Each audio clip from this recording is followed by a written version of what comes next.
My name is Dora Clayman. I'm a Holocaust survivor and museum volunteer. I was born in January 1938 in Zagreb, Yugoslavia, a country cobbled together after World War I.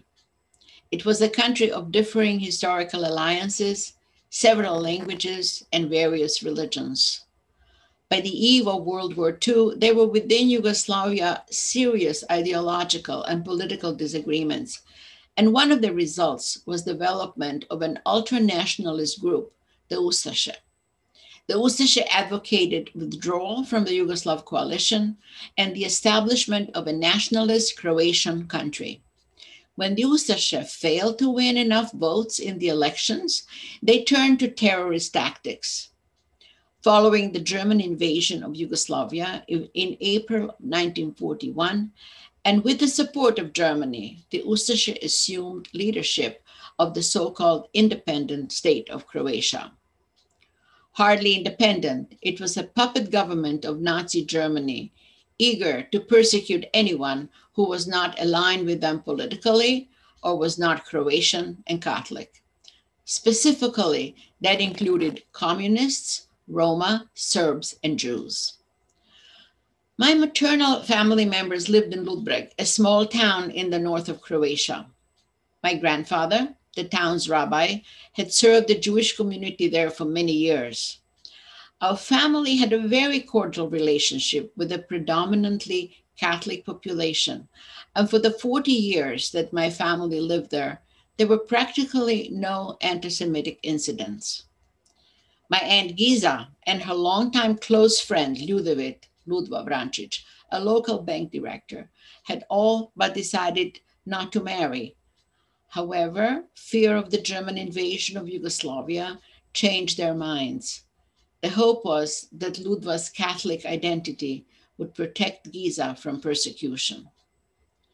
By June 1941, just a few months after the Nazis marched into Yugoslavia, my parents and infant brother Zdravko were arrested. My father was deported to the Jasenovac concentration camp, and my mother was sent to Stara Gradiška, a sub-camp of Jasenovac. Neither survived. Fortunately, my little brother was saved by our housekeeper and brought to Ludbreg, where I had been staying with my extended family. My brother and I were first sheltered by our grandparents, but by 1942, nearly the entire Jewish community of Ludbreg had been deported, including my grandparents and the majority of my family members. All were soon killed in Jasenovac. We were left behind with my Aunt Giza and her Catholic husband, Ludva. In 1943, Ludva was arrested on suspicion of supporting the partisan resistance movement and was sent to Jasenovac. In his absence, my Aunt Giza was denounced, arrested, and deported to Auschwitz, where she died from illness shortly after arrival. During this time, my brother and I were hidden by our Catholic neighbors, the Runjaks, and we pretended to be their children. Most people in Ludbreg knew we were Jewish, but they never denounced us. Sometime later, Ludva was released along with other political prisoners.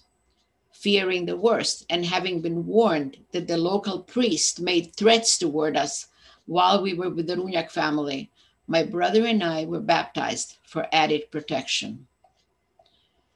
After liberation, we waited in vain for our family members to return. Knowing that our parents would not return, Uncle Ludva adopted my brother and me, and we sought to rebuild our lives in what became Yugoslavia.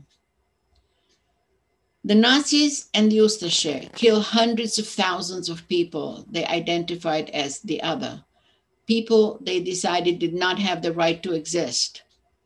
The history of the Holocaust, my history, highlights the precariousness of the persecuted peoples and the power of individuals, even whole towns, to stand up and do what is right, even in extraordinary times.